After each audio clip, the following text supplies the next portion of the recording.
we're going to get started here. How was the lab on Friday? Does anyone have any comments on it? Like, talk to me a little bit quickly about what you did, what you learned from it. What should do tonight? I did it. Anybody have any comments on Friday's lab? Someone tell me what you guys went over and what you did. Yeah. I mean, personally, kind of straight line type of it, so like, but it was pretty easy. Okay. So what is it that we were trying to accomplish for the lab on Friday? What was it all about? Calibration. How about one of you guys in the back there? What did you do for the lab on Friday? Yeah. Calibrate the color for the white point and the color gamut color monitors. Okay. And why do we do something like that? Yeah.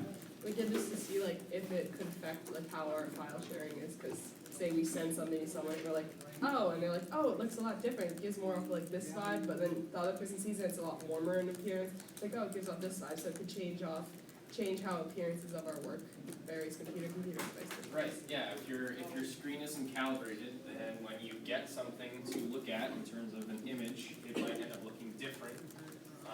So it's important that we calibrate our different devices to the same standards, so that we know when we're looking at something, it looks the way it's supposed to from whoever sent it to us.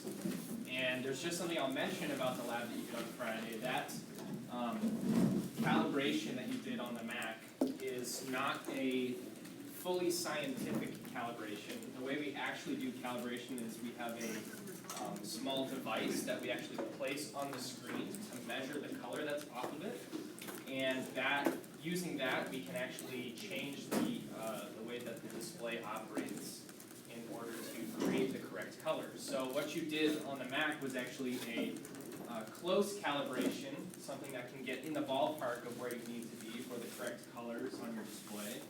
But just keep in mind, when in the professional industry they rigorously calibrate different devices, we actually have a lot of different techniques and tools that we use to do that to make it even more accurate, more so than just us looking at it from a subjective point of view. But it was just to give you an idea of how calibration at least starts out at its basic level. Now before we move on to the next section's worth of lecture that I handed out and uploaded to my courses, I just wanted to go over this topic once more, because I noticed in homework 5 that a few people had answered the first question pretty similarly, but it doesn't actually have too much to do with this. So you remember the first question on homework 5 is related to what we've been talking about, calibration, and the question was, if you color corrected a movie in a dark theater, why would it look different if you were then watching it on a phone on a bus? And a lot of you, one of the reasons you said was metamerism, and that may be because I didn't fully explain well enough what this is. So I'm just going to explain a little more and tell you why the answer to that question is not exactly metamerism. So metamerism, we all know, is how colors can be, or objects can appear different to us under different lighting conditions, or the same to us under different lighting conditions. And we know that we have two different ways that this could work. Either two objects that appear the same under one light source, right? These are two different objects that under this light source are appearing to be the same color. And under a different light source, they're a different color. Or we know that it can also happen when you're capturing things on a camera. If you're using a different sensor technology, you can capture an object with two different cameras and they can look different as well. So I just wanted to let you know that metamerism is something that really only affects objects that don't emit their own light. So I'm going to write that down real quick.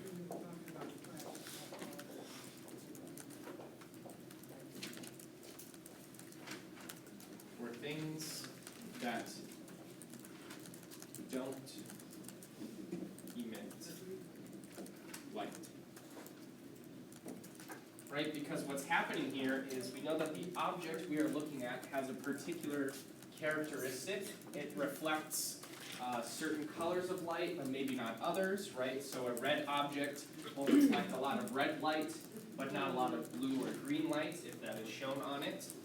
And because this is an object that doesn't emit its own light, it only kind of changes the light that's bouncing off of it. That's how we get these different method failures, is because this object under different light sources changes what light from that light source is actually reflected back into your eye. Now when we're watching a movie on a projection screen or a TV, those devices are actually emitting their own light. So it has nothing to do, the colors coming off of the screen don't really have too much to do with the light around us. The light around us is actually affecting how our eyes are adapting to where we are, right? We talked about how if you stand inside under warmer light for a long time, your eyes are going to adjust so that a piece of paper that reflects all of that light looks white to you. And that the same thing would happen in daylight, which is a little bluer, a little cooler, right? If you're standing out there and your eyes are adapting to that level of light, that color of light, that piece of paper will still look white to you because your eyes are adapting. So if you're looking at a movie theater in a dark room versus in a very, very bright day, it's not the screen that is reflecting the light around you, it's your eyes that are actually adapting to your different illumination level or illumination color, right? So if you're outside in blue daylight, your eyes are adapting to that. But if you're in a dark room and the only source of light is the screen, then that is actually what you're adapting to as well. So metamerism has to do with objects that don't emit light and are just changing the characteristics of what we're seeing based off of the light that they're using. So that does not really apply for screens that emit light like a TV or a projector. So that's why you'll notice on some of the grades on your question for homework 5, question 1, that I'll say not quite when you use something like metamerism, because this is really for objects that don't emit light. And I'll make sure that I will kind of curve this a little bit, because I know some of you guys may not have understood that fully, so I wanted to just make sure that I went over this again, just so you got a better idea. Does anyone have any questions on that right now? Okay, cool. So we're going to get started on the next kind of section that we're going to be talking about, and a lot of this will tie back into the last set of notes that we just had, which was the image structure. And you remember we talked about a lot of different things on the image structure, so we'll be tying that in here as well. But now we want to get into how we actually combine images together to create moving pictures, or movies, or videos, or any type of imaging that is not a single frame, so not a picture, right? Something that actually has motion to it. But there are different things that we want to talk about that allow us to perceive that motion with a bunch of frames put together. So that's actually what we're going to talk about today. Hold on, let me change this first. Okay, so let's quickly review. We talked about these 3 different types of sampling and quantization methods that we use. So we have that spatial sampling, and our basic unit is the pixel, and this is how we define the size or the resolution of the image. We also have tone and color that we can quantize. So we actually take light and we create those code values with it between 0 and 255 in 3 channels, red, green, and blue, and we mix them together to get different colors. And then we also have temporal sampling, which you remember is based on time. So this is how we chop time up into frames and add them all back together in order to create motion in a movie or something like that. And usually our unit of measurement in that sense is a frame. So we have a single frame, which is one continuous or one discrete period of time. So when we're talking about frames that are actually working together to create the sensation of movement, there are some different psychological and physical things that we can actually talk about in order to understand why we perceive motion. So one of the things that we have going on for us here is called the persistence of vision. So this is something you'll probably want to write down. I'll make sure that I go through this carefully. So persistence of vision is our eye's ability to retain a particular stimulus of light.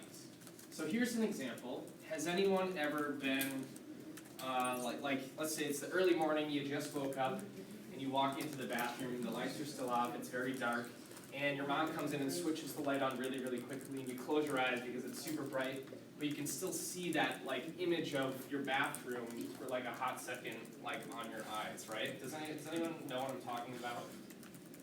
Okay, so you kind of see that image of whatever your bathroom looked like, because there was a bright flash of light, you closed your eyes, and that stimulus, that light stimulus, actually retains itself on the back of your eye. That's how your retina keeps basically a picture of what you just saw. And this happens all the time as we are using our eyes to see things. Our eye is actually keeping a little bit of that light stimulus on the back of your eye for a small period of time and retaining that. And that is called the persistence of vision. And what this helps us do is, when we see things that are flickering, they can actually connect themselves together to appear like they're not flickering, because our eyes are keeping a constant memory of what's going on. So here's an example that you may not know.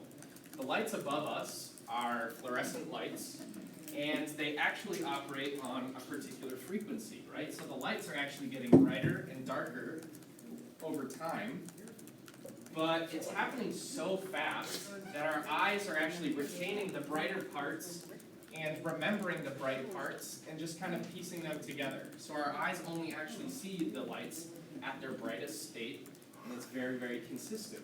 But if you take out your phone and actually record like a slow-mo video of these lights, you'll probably see, and you can do that now if you want to, but you'll probably see, if you watch it back in slow motion, that the lights are flickering on and off. But your eyes, when you're actually looking at it right now, don't see that because of persistence of vision. Our eyes are taking that stimulus and they're actually retaining it for a little bit and keeping that light energy on the back of our eye and making everything look smooth and consistent. So I'll let you try that out. If anyone actually sees what I'm talking about, please let me know. I see a couple people doing it, so. And if you don't see it on these lights, it might be because they're a different kind, or your phone isn't recording them fast enough, or something like that. But I promise it does happen. Did anyone see it yet? Yeah. Yes? Okay, we got a good yes. So, that's just to prove if you watch things in a slower time, then our eyes are operating, sometimes they are flickering. And ironically, this is exactly how the projector is working. This is how your computer is working.